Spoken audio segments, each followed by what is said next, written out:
Okay, welcome back to Hanging with Mangg. Another week gone by. Yeah. Yes, that's exactly what happened. I'm playing some Final Fantasy 6, 3, whatever this week. Yeah, whatever. I like it. You all know that. Does anybody actually watch the gameplay when I'm doing these videos? I think that's very much just a leave it on in the background kind of video, but I could be wrong. But anyways. This week was my birthday. I turned 25. So I'm basically like halfway through my life at this point. And I'll talk about that later on. As far as channel goes, Bloodborne is almost done. I think I have one video left to upload of the final boss fight. And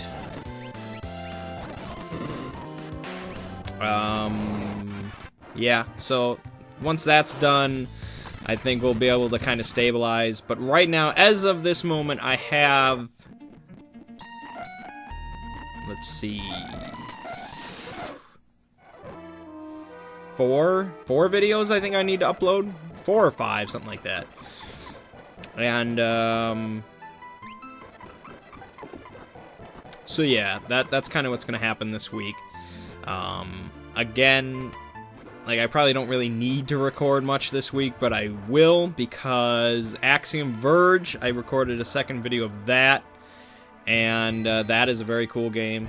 Good stuff about that. So that'll continue, and then I also recorded a second video of Titan Souls. That is a damn hard game. I mean, the first episode might not have really shown it, but the second episode will. It is tough.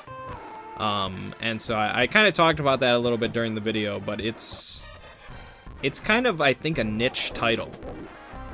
Like, most people, I don't think, really love that amount of difficulty. It's tough. Because it's, like, just pure, like, it's, like, all the difficulty of, like, a Souls-type boss fight, but just, like, broken down into just this kind of purity, you know, where it's just you've got an arrow, do it. And, yeah, it's tough. I definitely don't make as much progress in the second video as I did in the first one. But, it is, I think, entertaining to probably watch. Anyways.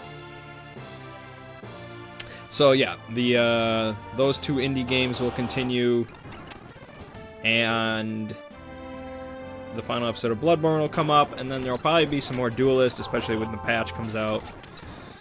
And that might be about it for this coming week. There isn't really, the only other game that I think I really am caring about, maybe in the upcoming future, is The Witcher 3. And that, I don't know if I'm gonna, like, Let's Play. It just doesn't seem like a good Let's Play type game. I don't know, maybe I'll stream some of it a little bit, possibly, but other than The Witcher, I don't know if there's that much coming out in the near future that I'm really interested in. Because, like, Grand Theft Auto 5 just came out on PC, and everybody's talking like, oh, Grand Theft, everybody, like, oh, I got their posts on my Facebook about it. It's just like, that's not really my type of game anymore, I don't think. Like, if they came out with Grand Theft Auto 6, well, they will. When they do, it's just kind of like, I don't even know if I'm even gonna try it. It's not really my type of game. I enjoyed it a little bit when I first got it, because I had the stream, and I actually had, like, viewers at the time, and it was kind of fun for that. But just playing it on my own, I don't really care for that kind of sandbox thing, you know? I think as I grow older, I'm just gonna tend to play stuff like this, just old games that I only really like because of nostalgia over and over. And maybe that's okay. Yeah, but maybe there's some indie stuff that I don't really know about that might appeal to me. Like Axiom Verge, I think that's kind of where I'll probably be, is like indie games that remind me of old games, and I think there's a market there. So,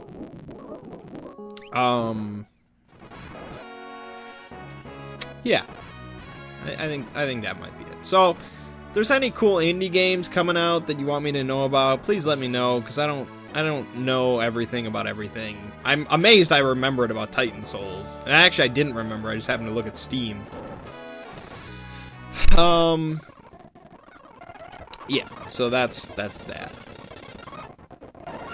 And Duelist is interesting.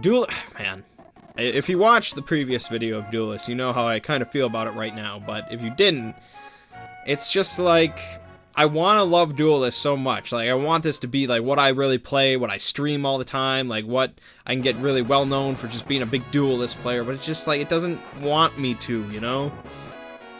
They don't really give you many cards, and you're just kind of constantly struggling, and the constant patch changes. And I know, it's in a pre-alpha, it's tough to really... It's not stable. Like the game, the client or whatever is stable, but with all the changes, the meta is just, whoa. And so it's rough, and it's just like, why not give me all the cards? And I don't know. So... I'd still, at this moment, given the choice, I'd rather play Duelist than Hearthstone. But yeah, Duelist is kind of just like every week, look at the patch notes, see what happens. Okay, so in the world of board gaming then, because that's what I really enjoy.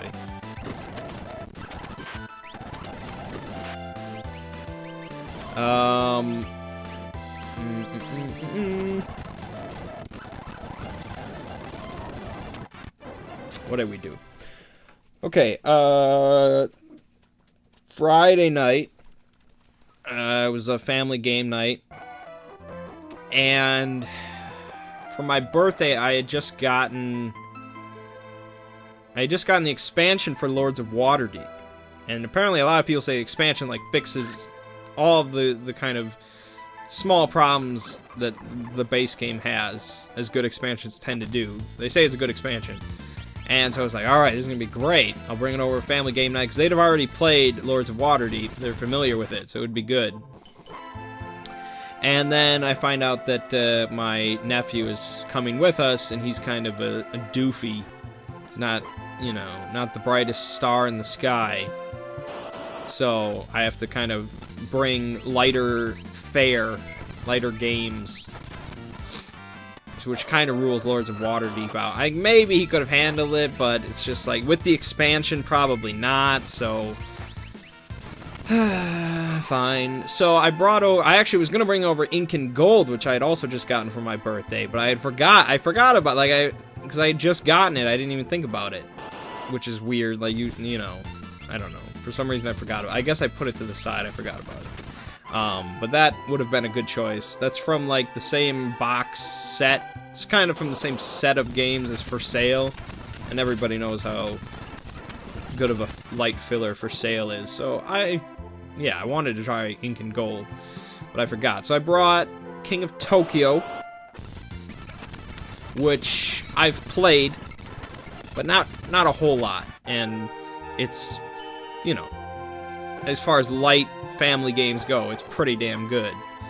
So I brought that. I brought One Night Ultimate Werewolf, of course. And then I brought... We didn't playtest this at all, which I just picked up kind of recently, and I was like, I don't know, when the hell else am I going to play this? I'm just going to bring it for 5 people, we'll see. And then I brought Lifeboats, so I was like, oh, 5 people, family members, how could this go wrong?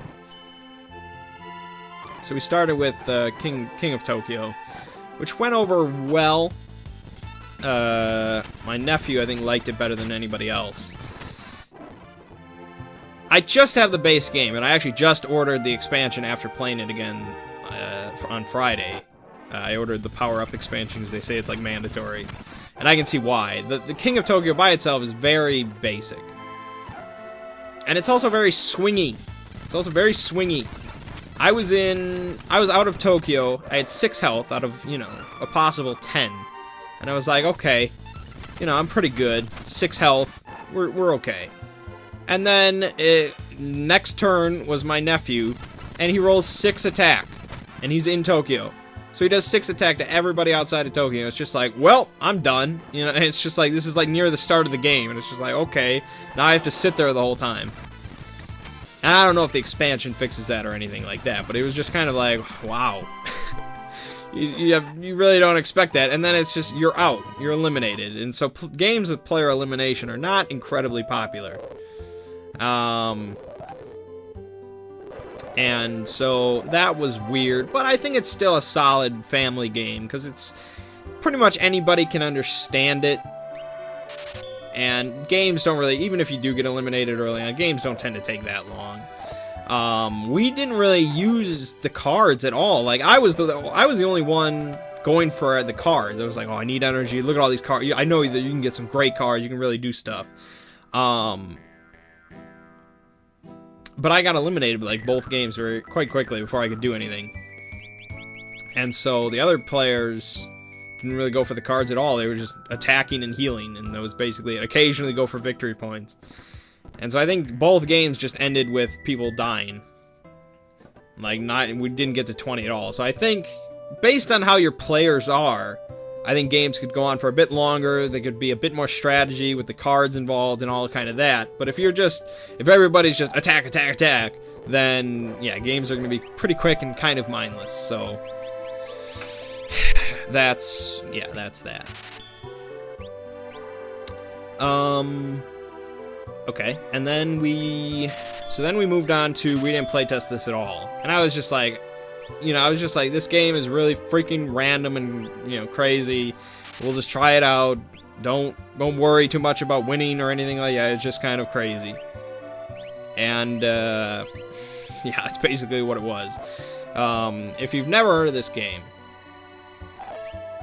it's basically, like, take the basic concept of Love Letter, where you have, like, cards in your hand, you draw one, you play a card. It's very, very simple rules, but then instead of, you know, Love Letter, where everything kind of, there's 15 cards, it all makes sense.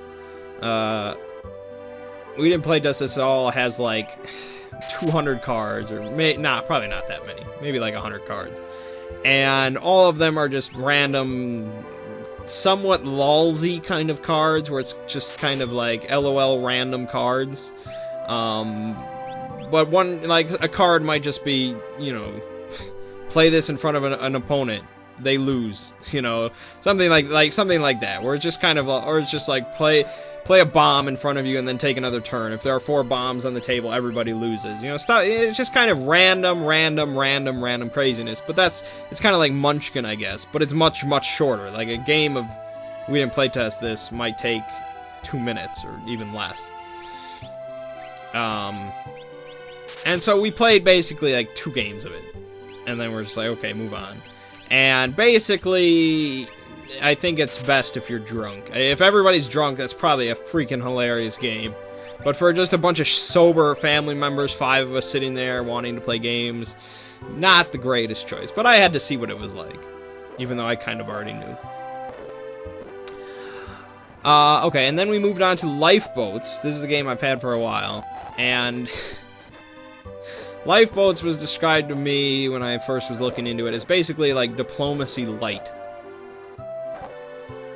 Like all the emotions of diplomacy in 45 minutes. And yeah, that's basically what it was. It was funny playing with like just family members, because we're not really the type of family that like gets drunk on Thanksgiving and just screams at each other for hours. Like, we generally get along pretty well. Or at least, you know, this group of family members. And so, yeah, I really pissed my brother-in-law off quite a bit. And it was basically, I pretty much made a misplay. Like, it wasn't even intentional. I just kind of didn't think about it and screwed it up, and it really hurt him. And so, I thought he was going to swear at me, but he held it back a little bit, but you could tell he was really pissed. So, yeah, it brings out some emotions, you might say. a bad spot. It brings out the emotions.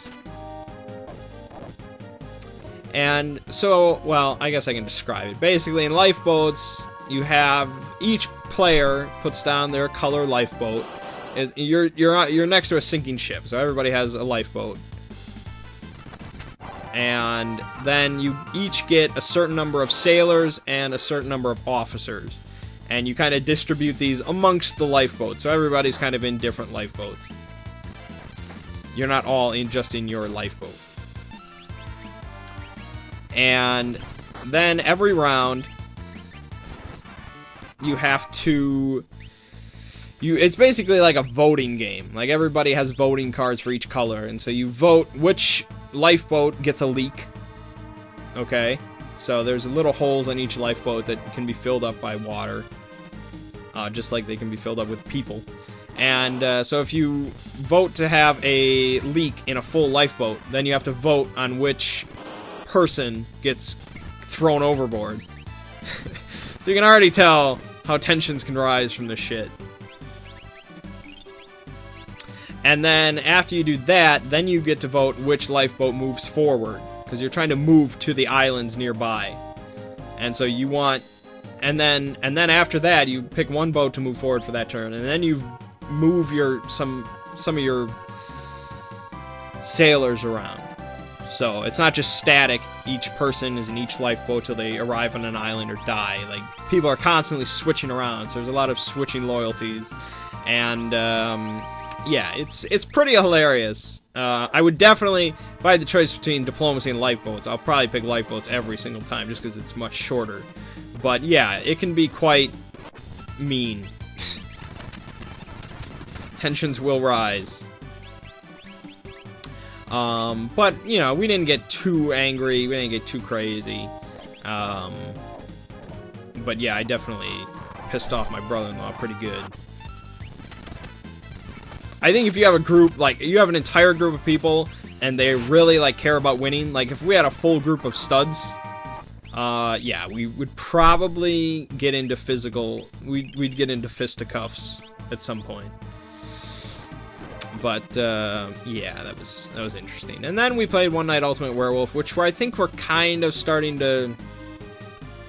Okay, you know, it's alright. I don't think the expansion was good as it could have been. I think it's a little weak. We don't love all the roles. But again, we usually play with 4 or 5 people. And so after enough time with 4 or 5 people, it's like, okay, you know, when we go on vacation, we might be able to play with like 8 or something. Or 7 or 8. And that, I think, will really kind of rejuvenate it for us. That should be pretty awesome. Yeah, so that was family game night. Oh, God damn it. That's terrible.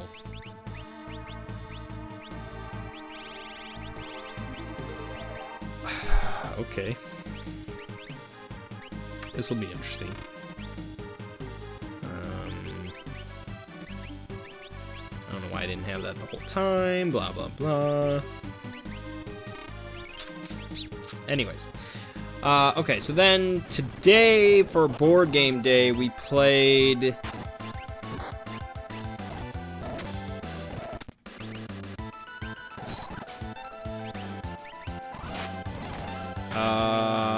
hold on.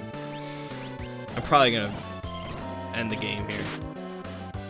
It's likely. Yeah, I got jack shit. Okay. Whatever. That's what happens when you're just speeding through while talking. Anyways, so we had 4 people today, and we had the same group of people that we had last time we played Descent, and so we were getting real excited. We were like, oh man, Descent, yes! Because if you remember, a while back, I bought like that conversion kit where I got like 50 more heroes and 25 new monsters and crazy. I was like, oh, I was so excited. And then we, Ziggy informed us that a friend of his wife's was like gonna be hanging out with him, and so he was gonna be coming over to board game day if we permitted it. And so it's like, you're not gonna be a dick about things. I guess you could be, but we're not that type of people. So we're like, okay, sure. which basically ruled out Descent, because you're not just going to throw in this new guy into a campaign for one day. And so we're like, okay, well, we won't play Descent. But one of our guys has really been itching for some reason, nobody can really figure out, to play Cyclades, however you want to pronounce it. Nobody knows how to pronounce it. And so we were like, okay, we can play that. That goes up to 5. I think it's best with 5. This new guy can probably handle it. Okay, we'll do Cyclades. Which I had just relearned the rules last night for it, because we're planning on playing it on Wednesday. And so he wasn't coming for like an hour, so we had an hour to kill. So we were like, oh, let's play 7 Wonders with 4 people, because apparently it's best with 4. But basically, no matter what, it's a 3-player game, no matter how many you have, because of how the game works. But I can see it kind of being best with 3 or 4. So we sat down for 7 Wonders. That's just a really good game. It's a very well-designed game. Everybody tends to like it. It's just good. It doesn't take too long. Everybody kind of can understand how it works once you get through kind of the weirdness of it. And it's just fun to kind of build up this civilization over 3 ages. And yes, I think I might get some expansions for that sometime, because you just want more of it. You know, you want it to be longer. You want there to be a 4th age. You know, you want more to it. So yeah, I'm gonna have to look into kind of beefing it up a little bit. So that was fun. And then we found out the guy wasn't coming, so we were back to our just 4-man group. And so then we got into, it's like, oh, Descent, you know, and then, oh, but Cyclades, yes, okay. And then Mert brings up, because he had just watched the tabletop episode of Betrayal at the House on the Hill, which is a game that I've owned for quite a while and we've never played. And so he was all hyped up on that because he had just watched the episode. And so I was just like, and then also, there's another game we could have played that I won't talk about until I talk about my birthday. But I had just gotten it for my birthday. I just learned all the rules. And yeah, I was excited to play that as well, but I was just like, pretty much any of those sound good. Basically, any of those options sounded good. I was like, what? I don't even know if I have a vote. And so it came down to Betrayal at the House on the Hill. And so Betrayal at the House on the Hill is kind of like a B horror movie game, in which a group of, people go into a haunted house. And these people are, like the young, temperamental teenage guy, the schoolgirl, the old professor, all sorts of different, these common cliched characters. And,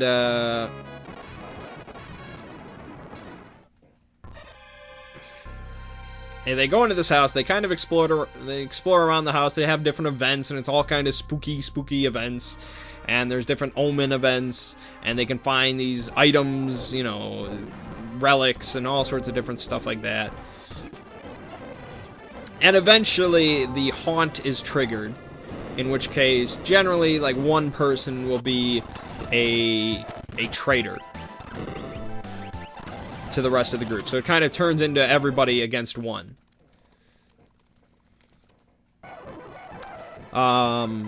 And then, the main gimmick of Betrayal at the House on the Hill is that it comes with these 50 different haunts, basically. So 50 different scenarios that are each very unique and different. And so one might have a player turn into a werewolf, or one might have the house become possessed, or one might have a demon portal open, and so on and so forth. And, so we started playing through the game. And, the events by themselves are not that interesting. They're, like, even blander than, like, Arkham Horror events and stuff like that. Like, it's even more simple than that. And so you're just kind of walking around this house, exploring, and you're basically just setting up for the inevitable haunt. And so finally, we get the haunt, and I look it up, and it turns out to be the exact one that occurred in the tabletop episode. I'm like, we had, like, a 2% chance of that happening. And so we started to read it through, but then, you know, Mert knows exactly what the traitor has to do, even though he's not the traitor. So it's just kind of like, it'd be a lot better if we just had something fresh and new. So we just kept on going, and then we had a new haunt, not too far off. And so that one was kind of unique. There actually wasn't a traitor. There was no traitor at the start, and basically there was like this dark fiddler playing music somewhere in the house, and so we kind of needed to like go to the pentagram and roll sanity enough time to kind of dispel him or something, and he keeps playing his music, and eventually somebody might get possessed, more or less. And so I was playing a teenage guy named Darren Flash Williams. So I called dibs on that immediately. I knew he was in the game, and so when I first got the game, I was like, I will never not play as the Flash. Like, it's just, if somebody wants to take the Flash, we're not playing. That's basically, like, that's me. It's done. It's done! So I was playing as him, and he got real OP real quick. Like, I kept on picking up these really crazy upgrades, and, like, my speed was, like, 7 or some shit. It was ridiculous. And so then, so the haunt happened, and we had to get to the pentagram thing, and we had to start rolling sanity. And so I was, like, dominating at this. So I was rolling, like, 5 or 6 dice. There's no problem. And so I was majorly contributing to the survivor victory. Like, I was easily halfway there myself, without any other help. And then, basically, if you failed some certain sanity rolls on your turn, you had to go towards the ballroom. And then, if you failed the sanity roll while in the ballroom, you went insane. You immediately became the traitor. Amazingly, that happened to Flash. I happened to fail 2 sanity rolls in a row, and because I'm so goddamn fast, I could immediately run to the ballroom from wherever I was. Like, it was no problem. I could go anywhere in the house in one turn. So I got to the ballroom, because I was forced to go there, and then I failed the second roll by sheer amazing luck, or lack thereof, and so I became the traitor. And so the traitor basically just wants to steal the holy symbol from the one person that's holding it, which is the key to performing the ritual, and they just want to chuck it into, like, the furnace. And so they got a special thing then, when they became the traitor, is that instead of attacking with might, which is what you normally do, you're allowed to attack with speed, which makes the Flash fucking insane. And so I only needed, like, 2 turns, just run to the pentagram room where they all are, beat the freaking shit out of one guy, steal the holy symbol, and then run to the furnace and chuck it in, and I win by myself. So I was like, no problem. The problem is, there was a problem, is at the start of every one of my turns, I was forced to dance until my feet go numb, according to the Dark Fiddler. And so I had to roll might, and if I didn't succeed on that, I wasn't allowed to move that turn. And so my might was not great, because everything was about speed. I'm the Flash, I'm not the Hulk. So my might was not great. So I failed that first roll, so I couldn't get out of the ballroom. But they didn't know what I was doing. So then I succeeded the second time. I run straight to the ballroom, and then I smacked the shit out of Ziggy, stole his holy symbol, and I was like, alright, next turn, this game's over. They tried desperately to win the game before I could leave.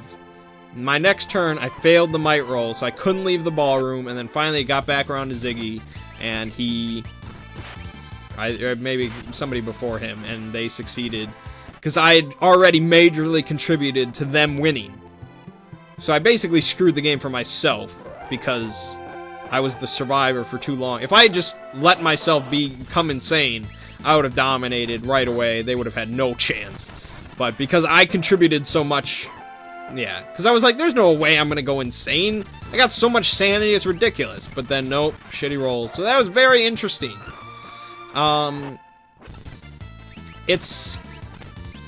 I like it. I like the game. I can see how people complain that it's just very random and you just kind of have to go along for the ride. I can see that. But it was a very much I don't know if it's a term that exists, but it's kind of like a popcorn game, you know? Where it's just kind of like, yeah, you're along for the ride, and it's just kind of a fun story. It's like a fun story game.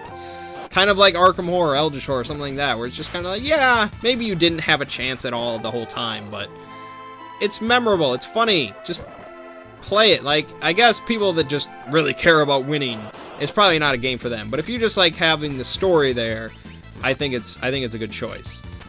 There aren't too many games like that. Tales of the Arabian Nights or something like that, maybe. But yeah, I enjoyed it. I would definitely play it again. You can watch the tabletop episode yourself if you want to see what it's really like. There's not really much to it. Like I said, it's a lot of just kind of reading and then going along for the ride. But yeah, it's entertaining. So then that ended, and we're like, well, we maybe could play Cyclades now, but time was kind of running out. We had like an hour and 15 minutes, and we still don't know how long Cyclades takes, really, especially the first time. So we sat down for Smash Up, which in real life I only have the Cthulhu expansion. On Tabletop Simulator we have everything, including the new one. And on Tabletop Simulator, it's just Tabletop Simulator is meant for Smash Up.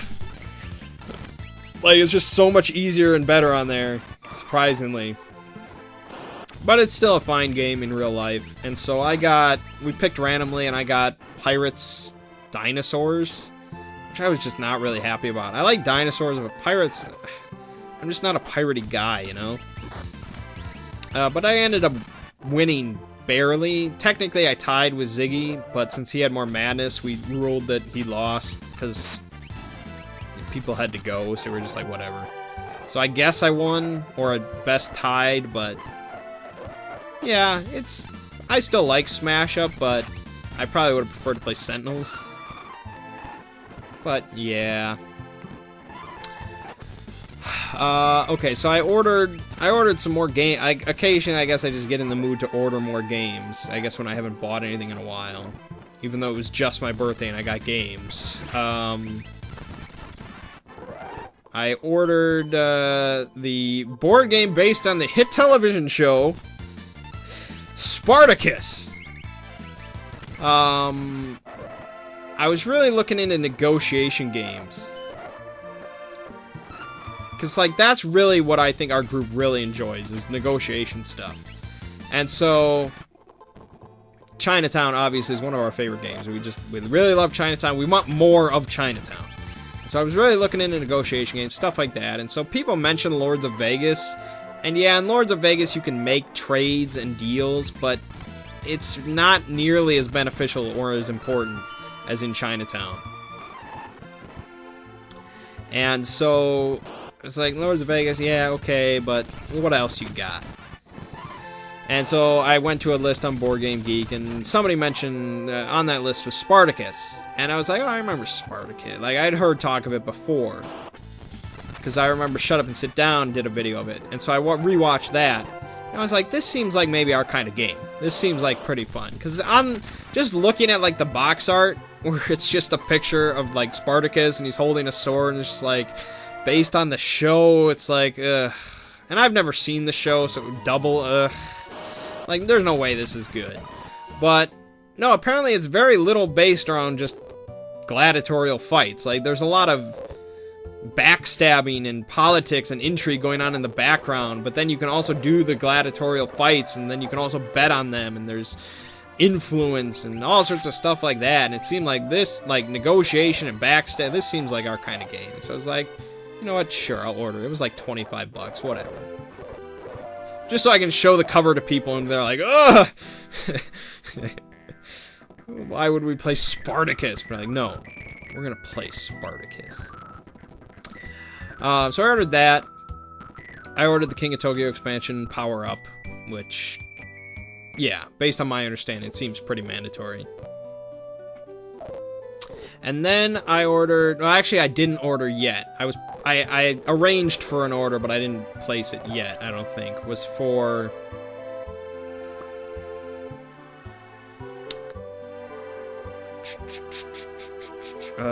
shit, now I'm trying to remember. Oh, one was Dragon's Gold, which apparently recently got a reprint, I think.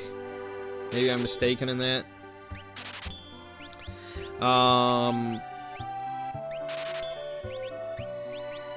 Dragon's Gold is a game in which basically you're a bunch of like knights or thieves, wizards, you're a bunch of heroes in medieval fantasy. And you take down a dragon. And then you have to divvy up the loot amongst the group. So you have to decide who gets what. And you have a time limit. And if you don't come to an agreement within that time limit, nobody gets anything. Which is very interesting to me. And it's a really cheap game. I think it's like $18 or $20 or something like that. And so I was like, I've heard Tom Vassell talk about this a bunch of times. He really enjoys it. And I was like, yes, I'll get it. I also grabbed, well, on the list is Survive Escape from Atlantis, which is an older game, I think from the 80s. And this is one, like, I think my order was basically all just backstabby or negotiation games. So, Survive Escape from Atlantis, you're all trying to escape off of this sinking island, and you're surrounded by, like, sharks and sea creatures and stuff like that, and there's only a certain number of boats, and you're trying to get your guys that are valuable to the islands, but you also want to screw over other people, and it seems like just a very take that, screw you, fuck off game, which is great. Then also on there was Seasons, which is, actually, that's not a negotiation or a take that game or anything like that. I think that's just kind of a family dice rolling. I actually don't know what Seasons is. I've watched the review for it from Shut Up and Sit Down twice, I think, and I don't know what it really plays like. I have no idea, but I know it's a very popular game, and I know it's, like, gorgeous. And I'm looking for more just entertaining family games for family game night. Games that don't make me just get upset because they're so light and stupid. I'm hoping Seasons is good. And then finally on the list is Intrigue, because I was at like $90, and I want to get to 100 to get free shipping, of course. So I threw on Intrigue, which is quite notorious from what I understand as being the absolute meanest game in existence. Like, nothing tops Intrigue for making you hate everybody you know. Which, most people say diplomacy, but apparently no, it's Intrigue. Because it's a game about making deals that are not binding in any way, shape, or form, and then promptly breaking those deals, like, all the time. So it's a game in which you're gonna get screwed over, but still people get really freaking pissed. So I was like, alright, I'm always in the mood to break up my family. Let's do it. I don't know. We'll see. I don't know. Again, it was really cheap. It was pretty cheap. I was like, whatever. Sure. Another backstabby game. It'll be great. I haven't quite placed that order yet, but unless somebody tells me otherwise, I probably am planning on it. Because more games!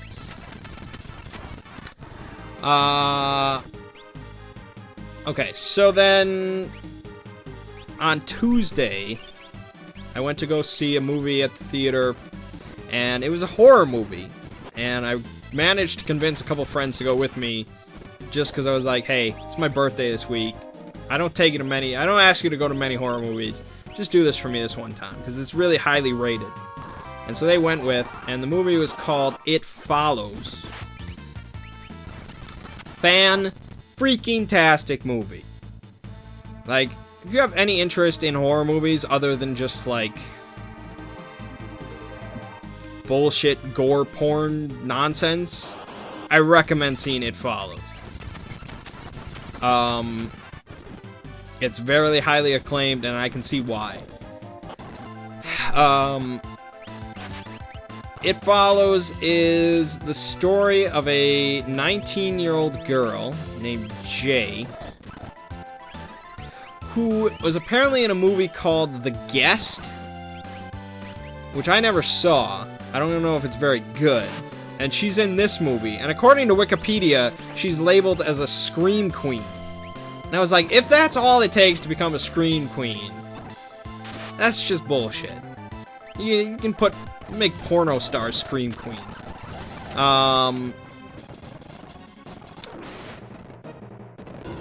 But anyway, that has nothing to do with anything. Anyways, so it's about this 19-year-old girl, and she goes out on a date with a guy, and it ends amorously. And then he kind of knocks her out with chloroform. She wakes up tied to a wheelchair. And he explains to her that she's going to be followed by a creature, or an entity. I'm not spoiling this for you. This is kind of the plot of the movie. I'm sorry. I guess if you wanted to go into it really blank, sorry. This thing is going to follow her, and it could look like her friends, it could look like her family, it could look like an old lady, it could look like anything, just to get close, whatever helps to get close to her. And he's just like, don't let it touch you. And to get rid of it, just go find somebody and sleep with them, and you'll pass it on to them. And that's basically it. And so at first she's just really traumatized because she goes out with this guy and he knocks her out and tells her this weird shit and blah blah blah. But then she does start to see stuff, and shit starts going down. And my God, is it incredible. And it really comes down to the cinematography and the directing. The cinematography in this movie is probably the best I've ever seen in a horror movie. I mean, I'm no professional or anything, but from my amateur knowledge, that's certainly what it seems like. Because it ties into just the plot so much. Because how this creature works is it just walks towards you. That's it. Like, it's like the tracking stone from SCP, which actually doesn't help you understand anything at all. Like, that's not whatever. It just walks towards you. It never stops walking towards you. And if it catches up to you, if it walks to you and gets to you, it's going to do bad things to your face and your body and your mind and your soul. And so you can drive away, you can get away, you can run away from it. You can easily run away from it. But it will never stop walking towards you no matter what you do. And so then the movie, the cinematography, everything, it will constantly show you backgrounds. Like, the camera will be set up in a way so that you'll have the foreground action, but the camera will be looking off, and there will always be something in the background. Like, it'll never just be the character, like, up against a wall or something like that. Like, there will always be something in the background that they're not paying attention to. And so you'll see people in the background walking. And so you're never sure then if it's just a guy just walking, or if it's the thing that's actually walking towards her and is going to kill her. And so it's like a nail-biting thing throughout the entire movie, where it's just like, oh my God, is that it? Or is that, no, is that, and then it also plays into the characters, where occasionally the characters are like, oh my God, is that it? Or is that somebody, and then it's just, it's brilliant, because it's cinematography that ties in with the plot of the movie, and that's something to behold right there. And yeah, so, well, I didn't want to buy 11 tenths. What the fuck? God. Ugh. Bleh.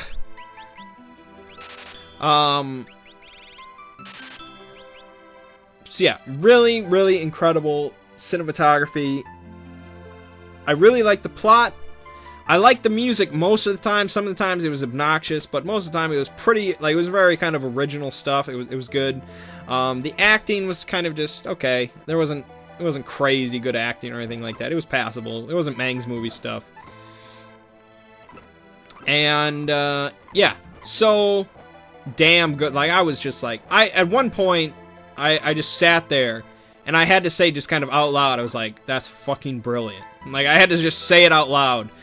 And because there was, like, in the background, it was like such a small detail. You could see somebody walking towards the person. It was such a small detail. And I only noticed because that's what I constantly do in horror movies. I'm always looking at the background. Always looking for small details like that. And so I was just like, that's fucking brilliant. Because I noticed it. And Ziggy didn't know. Like, Ziggy was sitting right next to me. He didn't. Like, he mentioned something else that he thought I was talking about. He didn't even notice that there was somebody in the background. And it was just like, oh my God, it's so good.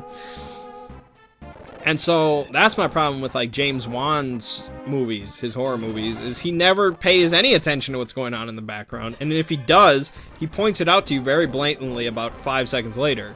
And so there's just no subtlety to it. And this movie was all about that. That's probably, like, it really appealed to me in that sense. Fantastic movie. For, like, a birthday week movie, hard to beat that. Unless it's, like, Avengers. But yeah, very, very impressed. One of the better horror movies I've seen in a while. Okay, so then...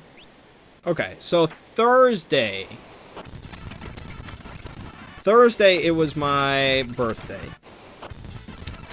And so I woke up...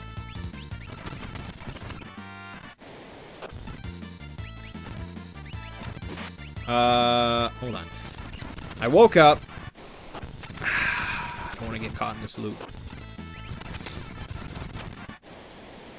And my parents are like, we're gonna go shop for a car for you. Which I know sounds like I'm 16. I'm not 16, but my car just broke down. And so I've been meaning to shop around for a new one. And so my parents decided, oh, what better birthday activity than shopping for a car.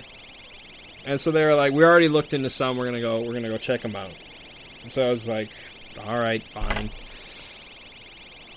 And so we all get in the car together and we're gonna go check this out. And apparently they didn't tell me before I got in the car, but the one they were gonna go check out was about 45 minutes away. So I was just like, oh God. So we drive down there, and basically the area that we get to turns out to be basically a hood. In the sense of the word. It was... Yeah, it was a hood. Let's not kid ourselves. It had all the classic features of a hood.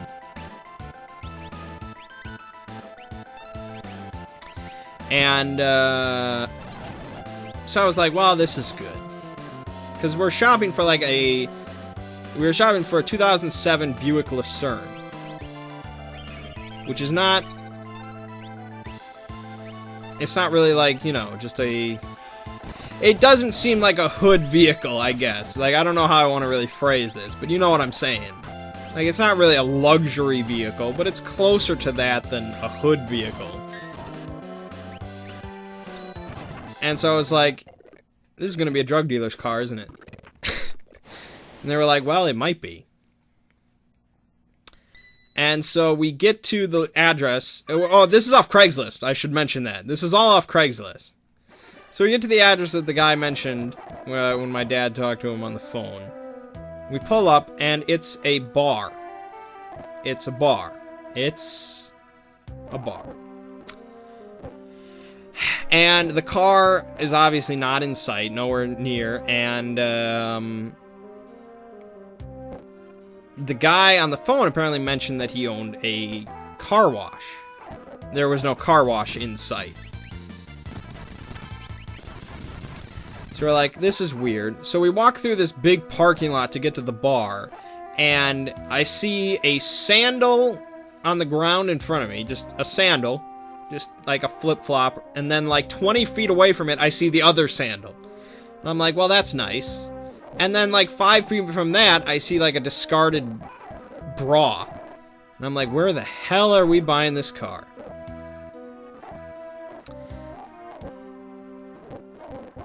We go in the bar, because that's the only, like, that was what the address was. The address was the bar. Like, he didn't say it was a bar, but the number was written on the side of the bar. Like, it had the you know, the street number, whatever. You know what I'm saying.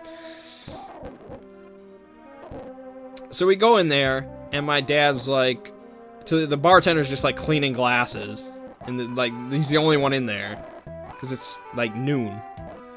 He's like, you selling the Buick? And he's just like, the guy looked completely bewildered. He's like, no. And he's like, my dad's like, well, somebody selling a Buick, a Lucerne? He's like, I don't know anything about that. Was it Chad? And we're like, we don't know. The guy didn't say his name. We have no idea. And so the bartender's just like, I haven't been told anything about this. And we're like, okay.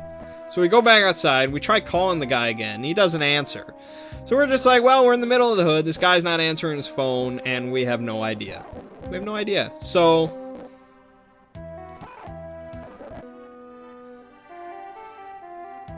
I'm really hungry at this point. So I'm just like, well, let me get some food, and then we'll see if the guy calls back. So sure enough, as we're getting food, as I'm getting Subway in the hood, the guy calls back and he's like, "Oh yeah, I was just at the detailing shop. I'll be there in 5 minutes." I'm like, okay. I was kind of worried. I thought we were gonna get shivved or something like that. So we go back to the bar eventually. We sit there for like 10 more minutes, and finally the guy pulls up in the Lucerne.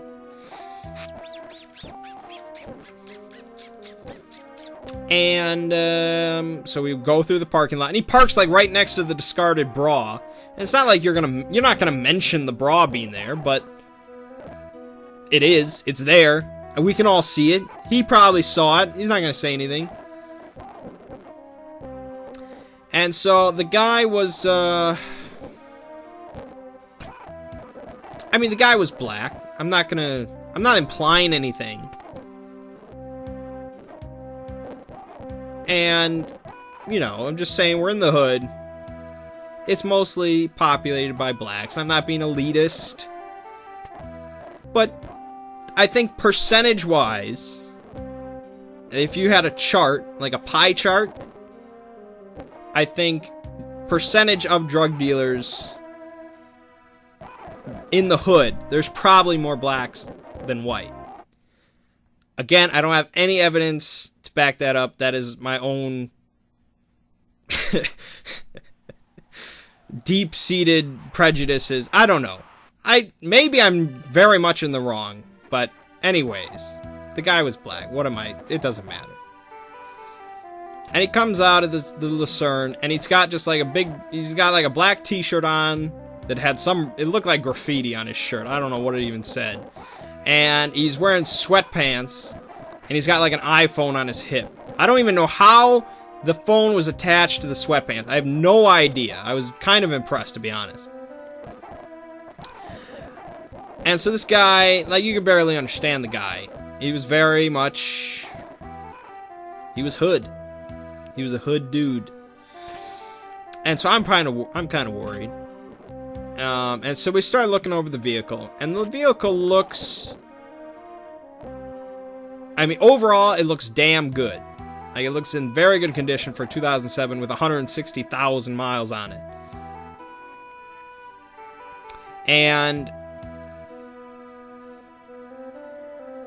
But there's a crack in the windshield, and the emblem, like the Buick emblem on the front grille, is missing. And so we're like, okay. We know a couple that runs a kind of a window and windshield like company. They can replace the windshield no problem. So we're like, that's not a huge deal. So we're like, can we take a test drive? And he's like, oh yeah, I'll just be sitting here. So he just like goes over to the bar, and he's just like sitting there with his iPhone, and we're like, okay. So we get into the vehicle, and again, the interior is just as nice as the exterior. Like, it's all pretty good. I was pretty impressed.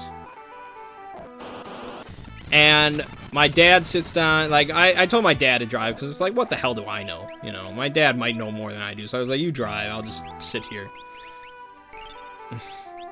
So he sits down in the driver's seat, and sure enough, it's leaning all the way back. Like, it's like all the way, like the side mirror is completely worthless. You can't even see it. It's all the way back. So he has to completely crank it all the way back up just to sit in it properly. And so then we start driving. I'm like, I gotta know what this guy was listening to on the radio. So I turn up the radio. Sure enough, the most stereotypical R&B whatever that you can imagine.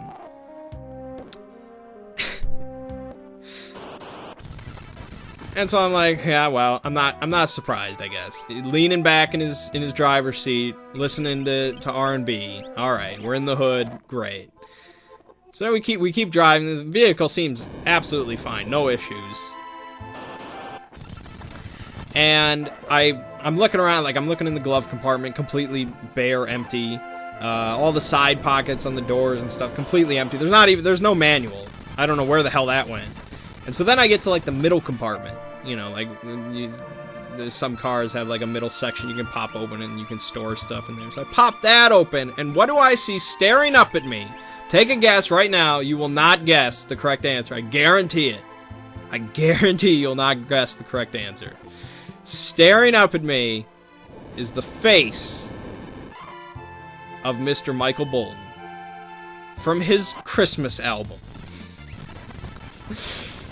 And I'm just like, what the hell? And then I move that to the side, and then I get to see the face of Mr. Kenny G, also staring up at me. And I'm like, well, that's interesting.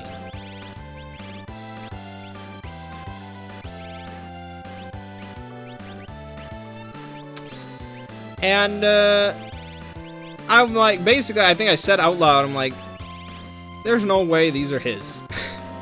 There's no way you're going from sitting there, leaning back in your chair, listening to R&B, and occasionally, during the Christmas season, you feel like popping in your Michael Bolton album. I refuse to believe it.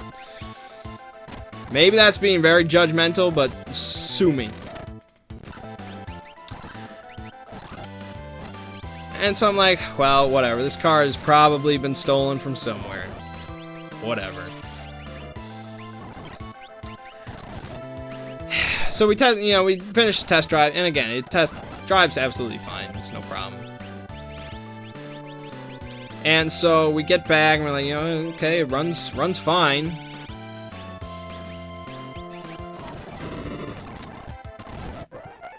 And I'll just finish my story. Yeah, and we're like, my dad's really not sure if we should take it or anything. Like, literally, this was like the first vehicle we've looked at. Like, we haven't looked at anything else. And so it's just like, this seems kind of dumb to just take this one that's so sketcy. But it's like, we spent all this time, we drove 45 minutes, all this, like, whatever, let's just take it. And so the guy's like, oh, well, he's like, it's not done being cleaned. The interior's not done being cleaned yet. Because he, like, works, or he owns a car wash, but he also owns a detailing shop. I don't know. I have no idea. And so he's just like, I was gonna finish cleaning it up, blah, blah, blah, blah, blah. And then he's like, oh, I don't have the title on me. And we're like, why would you not bring the So he's like, I gotta run home, get the title, and I'll bring it back. I'll get the whole thing cleaned. And we're like, how long would it take to get the title? He's like, oh, like 30 minutes, blah, blah, blah. He's like, I'll do the clean. I'll finish the cleaning for free, blah, blah, blah. And we're like, he's like, just give me an hour. And we're like, yeah, we want to be stuck around here for an hour while we wait for this guy. But no, we did. We stuck around and waited the full hour. We found a Walgreens and just hid out near there. So finally, we meet back up with him. We see the title, and the title looks legit. Like, how do we know? How do we have any... It could be falsified, possibly, but he said his address was on there. Somebody's address was on there. I don't know. I have no idea. We paid him the money in cash. Full cash, baby. Yes. And he's just like, all right, it was nice to meet you. He told me to have a nice birthday. He's like, have a nice day. And he just starts walking down the street with his cash. And we're just like, well, we probably just bought a stolen drug dealer's vehicle.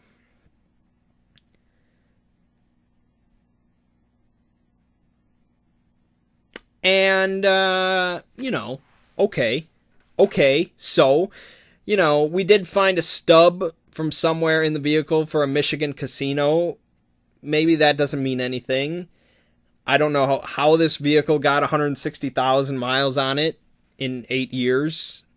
things happen. Maybe he drove to Mexico a couple times. Who's to say? And so I drove it back home, and it drives fine. Drives very good. We did find out it has 2 different sets of tires on it. I don't know if that means anything. And when he pulled up, when we first met him, actually, I don't know. I feel like when he first pulled up, when we first met him, the car didn't have license plates on, which is kind of shady. And then, so yeah, I don't know. So we're going to go tomorrow to the DMV to get it checked out, get the plates all set up. And then if we find out it's been stolen, that really sucks, but hopefully not. Because I'd like it to just be a drug dealer's vehicle. Like, I don't want it to be stolen, because then they're probably going to return it to the original owner, and then we don't get any money and nothing. That guy will probably never be arrested, and that's just lose-lose for us. So yeah, that was interesting. So then we went to Mongolian barbecue. That was good. And then we went back for cake, and I got to open up some presents. So I got, as I mentioned, I got the expansion for Lords of Waterdeep. I got Ink and Gold. I got another expansion for Sentinels in the Multiverse, Wrath of the Cosmos, I think. And then I got the Big Daddy, the big present. Oh boy. And this was not of anybody's own thinking or anything. Like, I had suggested this. But I got the Big Daddy Cthulhu Wars. Yes, Cthulhu Wars. If you don't know, this was like a massive Kickstarter project from Sandy Peterson himself, who he designed Call of Cthulhu, the RPG, amongst many other things. He's a well-known guy. And so he did this big old Kickstarter for Cthulhu Wars with all these huge minis, many minis, all this stuff. $200 for the base game. It's gigantic. I can't express how huge the box is. It's massive. And the minis are, oh my god, the minis are amazing. I just want to put them around my house in random places. Like, oh, there's Cthulhu. Oh, there's Shub-Niggurath. Oh, there's Nyarlathotep. You know, it's just like, whoa. And so, yeah, massive game. And so, the base game is for 2 to 4 players, and it's kind of Risk-esque, but it's closer, I guess, to Chaos than the old world. It's area control, but there's also each faction has their own different powers, and they each summon their own monsters, and they each have their own spell books, and blah blah blah blah blah. It's just a big, wonderful, heavy game. And so yeah, that was like the big thing for me, and a lot of people are out there wondering if it's worth $200, and they would love to see it with just like tiny miniatures or cardboard or something where it's like $50, something like that. Like, they want to play the game, but $200. And so Sandy Peterson has had to defend himself many times to just, to justify this $200 huge price tag. And I, for one, am glad that it's $200. Partly because I didn't have to spend that. I got it as a present. But also, like, it's so American. It's so just luxury beyond everything else. Is just, look at the grandiosity of this game. Like, nothing I ever will buy will top Cthulhu Wars, I don't think. Like, what could I get that's more luxury than that? It's not possible. Because I'm never going to spend more than $200 on a game, and you're not going to get that much stuff for less than that. So, yeah, it's crazy. So I haven't played it yet. We thought about playing it today, as I mentioned, but it's probably a couple hours for the first game. So I don't know when I'll get to play it, but I don't think it'll be too far off, because I'm going to try to kind of push for it at some point, because it's Cthulhu Wars. I need to play as Nyarlathotep. And it's got like 15 expansions that add new factions, new maps, new monsters, all sorts of bullshit. It's crazy how much content there already is available. Here's my one. I'm going to go into a mini rant here, and then we'll end it off. Okay, so Nyarlathotep Each faction has their own monsters that they summon. So Shub-Niggurath summons Dark Young, makes sense, blah, blah, blah. Haster summons ghouls, which actually don't make a huge amount of sense. But he also has the King in Yellow, which makes a lot of sense. Cthulhu has Star Spawn and Shoggoths, which doesn't make any sense. And then Nyarlathotep has Hunting Horrors. Makes perfect sense. I would be shocked if Hunting Horrors weren't on there. He has Flying Polyps, which doesn't make a whole lot of sense. I'd think of them more as a neutral monster. And then he has his kind of 0 cost or 1 cost, whatever, flying whatever creature, which is Night Gaunts. And when I found that out, I ran up to my mother and I started screaming at her how absurd this was. I had to explain to her in detail how absurd this was. Night Gaunts are the sworn servants of Nodens, who, if you don't know anything about Cthulhu mythos, Nodens is the sworn enemy of Nyarlathotep. They're like arch nemeses. And so you basically have like a Revolutionary War game in which George Washington is controlling British troops, which may or may not have happened. Actually, now that I really think about it, maybe they defected. But no, it's just like George Washington being the general of the British Army. Like, it's just, no. And this isn't like some random mass market Cthulhu game. Like, oh, look, Night Gaunts are in this book. Give them to Nyarlathotep. We don't know any better. Kids don't know any better. Screw them. No, this is Sandy Peterson. He's designed everything. He's the one man that should know. And I thought it came down to, like, well, no. It's just like, okay, maybe, hey, Mangg, maybe they just needed, like, just a flying type creature to just give to Nyarlathotep, and they didn't really have anything that fits, so they're like, well, we have Night Gaunts, just give it to him, whatever. Well, give,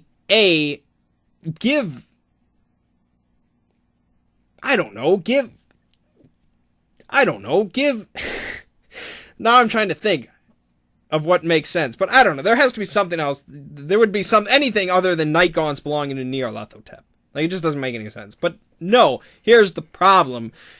Shantoks exist. Shantoks, which are the sworn servants of Nyarlathotep. And Shantoks and Night Gaunts fight each other constantly because they're sworn enemies. And so I was like, why did they forget about Shantoks? And I know this is getting very nerdy, I'm sorry, but Shantoks exist in the mythos. Sandy Peterson knows this. And so I was like, where the hell are Shantoks then? So I'm looking through the expansion list, and I get to like the Dreamlands Monsters expansion, and sure enough, it includes Shantoks as neutral monsters that anybody can summon. But then why not just make Shantoks Nyarlathotep's minions and make Night Gaunts neutral? Because you could say that, you know, in the plot of the game, which apparently takes place far in the future, I guess Cthulhu Works takes place far in the future, and humanity basically just fucked itself over, completely wiped itself out almost, and so then the Great Old Ones swooped in and started fighting each other. So you could say then that, okay, maybe in this version, Nodens just got wrecked because all the other ones just screwed him over and, you know, destroyed him, and so then Night Gaunts maybe could become like free agents. And so, yeah, you could say that, like, oh, maybe they all went over to Nyarlathotep's side, but why would they go to their sworn enemy? Why wouldn't they become the free agents for anybody and make Shantoks?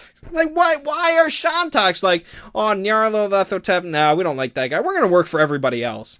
He's got the Night Gaunts now. Like, why? No! And so I Googled this. I was like, there's got to be somebody bitching about this somewhere on the forums. Because apparently Sandy Peterson is kind of active on the forum, Board Game Geek forum. So I was like, maybe somebody really bitched about this, and he gave a proper explanation.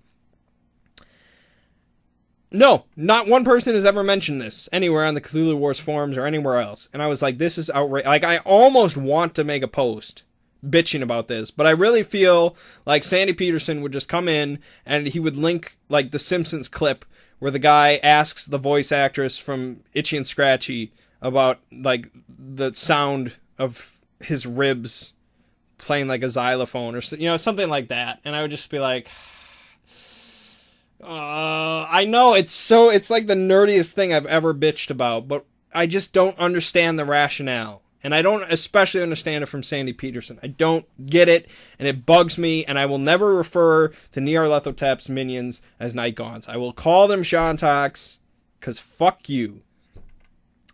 And now I'm pretty much losing my voice, so...